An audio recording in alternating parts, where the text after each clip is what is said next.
자, 안녕하세요. 자, 전기화학과 이용 4단원. 이번 시간에는 화학전지 네 번째 시간으로 실용전지에는 어떤 것들이 있는지 살펴보도록 하겠습니다.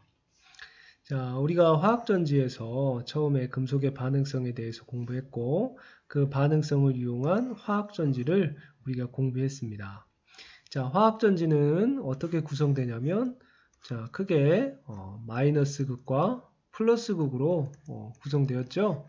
그때 이와 같이 이온이 이동할 수 있는 전해질이 있고요. 다음과 같이 도선을 연결했을 때 다음과 같이 화학전지가 구성되었습니다.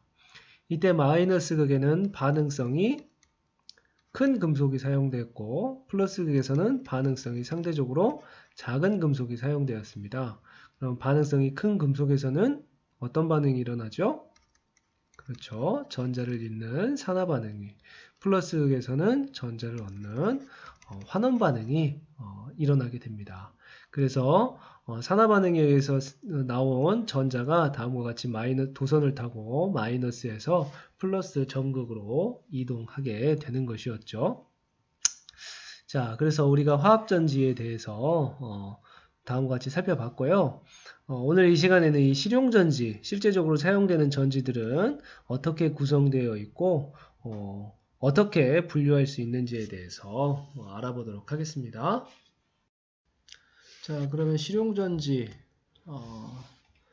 1차 전지와 2차 전지에 대해서 살펴보도록 하겠습니다. 먼저 전지를 크게 구분해서 1차와 2차 전지로 나눌 수 있죠. 우리가 일반적으로 사용하는 건전지는 대표적인 1차 전지에 해당합니다. 1차 전지라고 하는 것은 우리가 일반적으로 방전만 가능합니다. 그렇기 때문에 1회 사용 가능하죠. 반면에 우리가 2차 전지라고 부르는 전지들은 방전과 함께 방전과 충전이 가능하죠. 그래서 우리가 보통 이거를 충전지라고 얘기하기도 하고요. 그렇기 때문에 이것을 우리는 여러 차례, 1회가 아니고 여러 차례 사용할 수 있게 됩니다. 자, 그러면 먼저 한 가지씩 어떤 원리에 의해서 이 건전지들이 작동하는지, 전지들이 작동하는지에 대해서 알아보도록 할 텐데요. 먼저 망가니즈 건전지를 보도록 하죠. 자, 우리가 일반적으로 앞에서 살펴본 전지들은 마이너스과 플러스 극에 금속들이 있고요. 그리고 그 금속을 수용액에 담궈서 사용하는 거였죠. 그렇기 때문에 이렇게 휴대하거나 간편하게 사용하기에는 어려움이 많습니다. 그래서 이와 같이 수용액의 액체 상태가 아닌 전지 중에 액체가 거의 없는, 그렇기 때문에 우리가 드라이셀, 건전지라고 부르는 것이죠. 자, 그럼 망가니즈 건전지에 대해서 살펴보도록 하겠습니다. 망가니즈 건전지 같은 경우는 다음과 같이 원통형으로 이루어져 있죠. 그 내부 단면을 보면 한 가운데 탄소가 플러스 전극으로 사용되고 있습니다. 이 탄소는 실제적으로 반응에 참여하진 않고요. 그리고 그 주위로 망가니즈와 암모늄, 염화암모늄이 반죽 형태로 들어가 있는데요. 이때 이 염화암모늄이 바로 어느 정도 수분과 함께 뭉쳐져서 반죽 형태로 이와 같이 주변을 둘러싸고 있습니다. 그리고 끝에 쪽에 바로 우리가 마이너스 전극으로, 산화 전극으로 사용되는 아연이 바깥쪽으로 위치하고 있죠. 그래서 마이너스 극과 플러스 극에서 일어나는 변화를 살펴보면 아연이 다음과 같이 산화가 일어나고요. 암모늄이 여기에서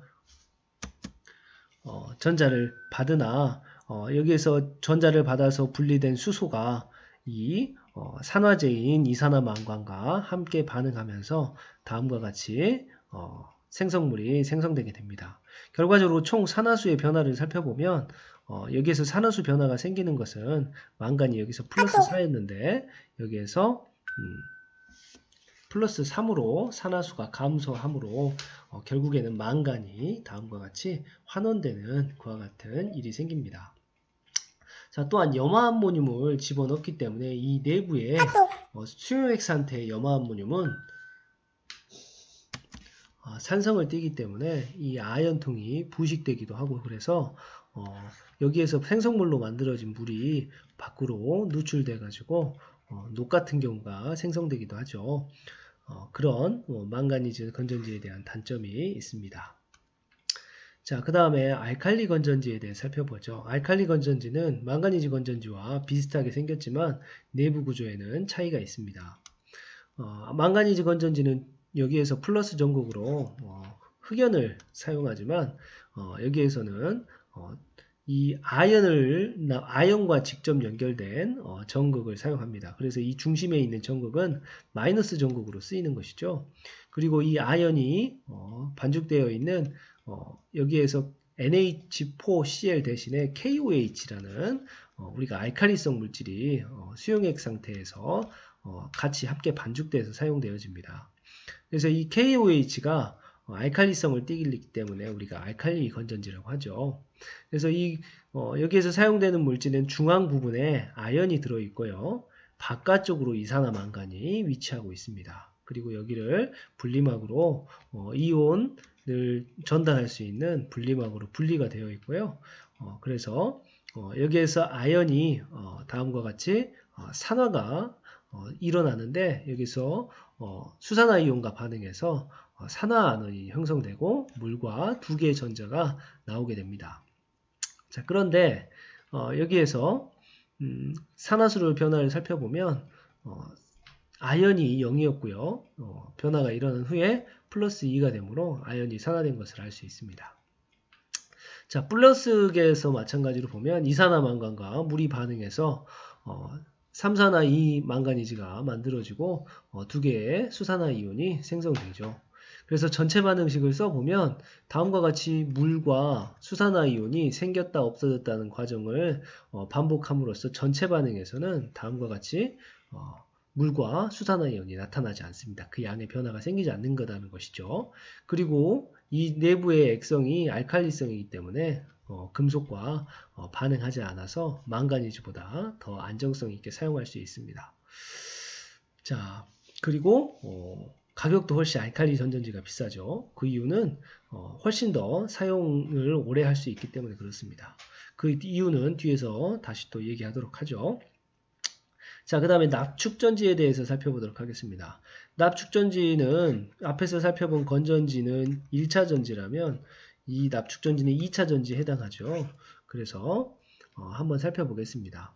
자, 납축전지는 마이너스 극과 플러스 극에 사용되는 전극이 전부 다 납과 관련이 있는데요. 마이너스 극에서는 납이, 플러스 극에서는 산화납이 사용됩니다. 이산화납이요. 그래서 얘네들의 전해질 용액으로는 묽은 황산이 사용됩니다. 각 전극에서 일어나는 반응을 살펴보면 납과 황산이온이 반응해서 황산납이라는 고체가 납 표면에 둘러붙게 됩니다. 그리고 전자 두 개를 내놓고요. 이산화납이 수소이온과 황산이온과 반응해서 물과 황산 납이 형성이 되죠. 특징적인 것은 마이너스 극과 플러스 극에서 생성되는 물질이 황산납으로 같다는 것입니다. 그래서 PbO2 플러스 극에서도 마찬가지로 황산납 고체가 형성되게 됩니다. 전체 반응을 적어보면 다음과 같이 반응이 진행되죠. 두 개의 황산이 사라지면서 두 개의 물이 생성됩니다. 자, 그렇기 때문에 이 용액은 산도가 방전이 일어나게 되면 점점점 그 pH가 높아지겠죠. 또한 황산이 물보다 밀도가 더 크기 때문에 점점점 이 용액 내의 밀도가 작아지는 현상을 나타내게 됩니다. 반면 에너지를 가해서 충전이 일어나는 경우 이 역반응이 진행되죠. 그래서 이 플러스 극에서 우리가 지금 환원전극이라고 했던 이 플러스 극에서 산화 반응이 다음과 같이 반대로 일어나고요. 마찬가지로 이 마이너스 극이라고 됐던 데가 다시 이 환원 반응이 일어남으로써 다음과 같이 납과 이산화납이 다시 원래대로 생성되고 그로 인해서 충전이 되는 것입니다.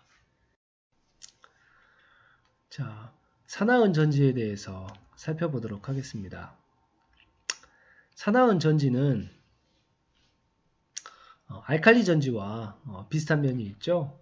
마이너스 극으로 아연이 사용되는데 여기에서 우리가 KOH를 같이 사용하기 때문에 여기에서 마이너스 전극에서는 수산화이온과 반응해서 산화납이 형성됩니다. 반면에 플러스 극에서는 여기서 산화은이 전자를 받음으로써 다음과 같이 은이 형성이 되고 그 다음에 수산화이온이 만들어지겠죠. 그래서 전체 반응에 대해서 보면 수산화이온이 사라지기 때문에 아연과 산화은이 반응해서 산화아연과 은이 형성되는 반응으로 나타납니다. 자, 이와 같이 동전전지 비슷하게 생긴 게 예전에 많이 사용했던 게 수은전지라는 것이 있었습니다. 수은전지는 똑같은데요. 플러스 전극에서 산화은 대신에 산화수은을 사용합니다. 산화수은 2가 산화수은을 사용해서 이게 물과 반응하게 되고 두 개의 전자를 받았을 때 수은이 만들어지게 됩니다. 근데 수은은 우리가 액체 상태죠. 그래서 액체 상태 수은이 만들어지고 수산화이온 두 개가 다음과 같이 만들어지는 것입니다. 그때 이 수은이 잘못해서 누출됐을 경우 이 액체 수은이 밖으로 빠져나올 수 있기 때문에 수은은 독성이 있죠. 환경에도 매우 안 좋기 때문에 요새는 생산이 거의 안 되는 것으로 알고 있습니다. 자, 그 다음 니켈 카드뮴 전지에 대해 살펴보도록 하죠. 자, 니켈 카드뮴 전지에서는 앞에서는 우리가 아연을 주로 산화전곡으로 많이 사용했는데 아연 대신에 카드뮴이 산화전곡으로 사용됩니다. 그래서 다음과 같이 이와 같이 반응이 일어나고요. 플러스 극에서는 이산화 니켈이 산화순에서와 마찬가지로 이산화 니켈이 대신 사용되고 다음과 같이 수산화이온이 또 생성됩니다. 그래서 결과적으로 반응에서 보면 수산화이온은 이 반응에서 나타나지 않죠. 자, 그래서 다음과 같이 살펴볼 수 있는데 여기에서 니켈 카드뮴 전지도 납축 전지와 마찬가지로 2차 전지로 많이 사용되고 있습니다. 자, 그 다음 2차 전지인 우리가 최근에 각광받고 있는 리튬을 이용한 리튬 이온 전지와 리튬 고분자 전지에 대해서 살펴보도록 하겠습니다. 자, 리튬은 에너지 밀도가 매우 큰 물질로 잘 알려져 있습니다. 또한 리튬은 반응성이 매우 크죠. 칼륨보다 오히려 반응성이 더 크다고 알려져 있습니다. 자, 이런 리튬을 잘 이용하면 전지로서의 매우 큰 역할을 하는 전지를 만들 수 있는데 리튬이온 전지의 구성에 대해서 한번 보도록 하죠. 자, 리튬이온 전지의 플러스 극 쪽에서는 이산화 코발트와 리튬이 같이 있는 다음과 같은 양극을 쓰고요. 마이너스 극으로는 흑연 또는 여기에 나와 있는 리튬 티타늄 결정이라든지 실리콘 흑연 결정을 사용하기도 합니다. 자, 이 LiCO2 같은 경우는 우리가 보통 휴대전화나 이런 쪽에 많이 사용되는 양극으로서 쓰이고 있고요. 두 번째 여기에 있는 NiMnCO2라는 이와 같은 화합물은 우리가 보통 전기자동차나 이런 데 리튬이온 전지로서 사용돼서 양극으로 이용되고 있습니다. 자, 그리고 여기에 이제 전해질 용액이 필요한데 리튬 같은 경우는 물과의 반응성이 매우 크기 때문에 다음과 같이 유기용매에다가 LiPF6라는 물질을 용해시켜서 유기용매 상태로 요괴시켜서 사용하고 있다고 합니다. 자, 그러면 마이너스 전극에서 리튬이 다음과 같이 이와 같이 산화 반응이 일어나면요. 방출된 전자가 다음과 같이 이동하게 되고 여기에 있는 전이금속들 있죠. 이런 전이금속들의 전자를 제공해서 환원시키게 되고 그에 따라서 전하 균형을 맞추기 위해서 흑연 사이에 끼어 있던 리튬이온이 이 분리막을 통과해서 다음과 같이 양극 사이로 다시 들어간다고 합니다. 그리고 충전을 하게 되면 반대로 여기에 있던 전자가 전이금속에서 분리돼서 마이너스 극 쪽으로 오른쪽으로 이동하게 되고 그 전자의 이동에 의해서 이 흑연층이 그 전자를 흡수함에 따라 리튬 이온이 다시 이 분리막을 통해서 다시 마이너스 쪽으로 이 오른쪽으로 이동하게 되는 것이죠. 그래서 충전과 방전이 지속적으로 사용될 수 있기 때문에 2차 전지로서 우리가 현재 가장 폭넓게 사용하고 있는 전지로서 이용되고 있습니다. 그런데 리튬이온 전지에서 이 전해질 같은 경우가 세게되고 양극과 음극이 잘못해서 접촉하게 되면 폭발이나 이런 위험성이 있기 때문에 요새는 그리고 또 이 유기용매가 인체에 또 해롭다고 그래요. 그래서 리튬 고분자 전지를 이용해서 이와 같이 분리막을 분리시켜서 사용한다고 합니다. 자, 그 다음 연료전지에 대해서 살펴보도록 하겠습니다. 연료전지와 앞에서 배웠던 전지들은 차이가 있습니다. 앞에서 다뤘던 전지들은 다음과 같이 전지 안에 물질이 이렇게 담겨 있고 그 물질이 모두 소모되면 그 전지의 수명은 끝나는 것이었죠. 2차 전지 같은 경우는 충전이라는 과정을 통해서 다시 이것을 되돌려서 사용할 수 있기는 하였습니다. 그럼 이 연료전지라는 것은 무엇이냐 하면 전지 내에 이와 같이 반응할 수 있는 전극으로서 반응할 수 있는 물질을 연료처럼 지속적으로 공급해 주는 것이죠. 그럼으로써 이 반응이 계속적으로 일어날 수 있는 전지를 우리는 연료전지라고 합니다. 대표적인 연료전지가 바로 수소연료전지가 있겠습니다. 수소연료전지에서는 다음과 같이 한쪽에서는 수소가 공급되고 한쪽에서는 공기가 공급되죠. 그중 공기 중에 20%의 산소와 이 수소가 반응해서 일어나는 전지가 바로 수소연료전지가 되겠습니다. 자, 두 개 모두 다 기체 상태인 물질들이 공급되기 때문에 다음과 같이 따로 전극이 필요합니다.